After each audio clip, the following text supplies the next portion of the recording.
Hello. Hello. Malabo eh. Hello. Hello. Ako yung lola ni Stacy, si Lola Imelda. Ito naman si Stacy, ang apo ko. 6 years old na siya. Tignan nyo, haba-haba ng hair nyo, oh. Nais sana naming mag-vlog ni Stacy. Sana supportahin nyo kami para kikita rin kami pera kasi wala kaming kita, tag-ulan. Dito lang kami sa bahay. Tapos i-vlog namin yung araw-araw namin ginagawa. Makikita nyo, subaybayan nyo kami dalawang maglola. Papakita ko kung gaano kabait yung batang to.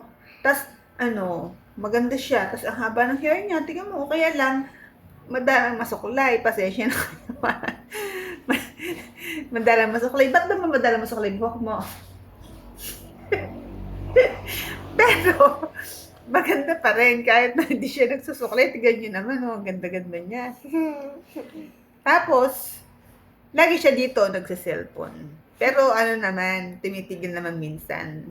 Tapos mamaya, hingi siyang food. Tapos mamaya, bibigyan ko na siya ng pagkain niya, tanghalian, agahan, tanghalian at hapunan. Tapos magtututbrush siya, magpapalit ng tulog. Gusto niya ba guys, kunin namin mula umaga hanggang hapon. Tapos, susuportahan niyo kami ha. Susuportahan niyo kami ni Stacy. Si Coco, sana galing na. Oo, tapos si Coco, may pasyente pa kaming asong, si Coco, kasi may sakit siya. Pero, malapit na siyang gumaling, matabeba na.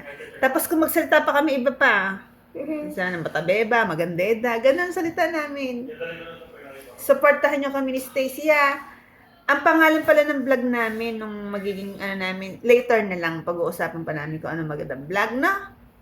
Tapos, papakita ni Stacy, magsasayaw tong batang to. Magsasayaw ka ha? Tapos magsasayaw tayo. Sige na, yun lang sa unang first vlog namin. Bye-bye. Love you. God bless.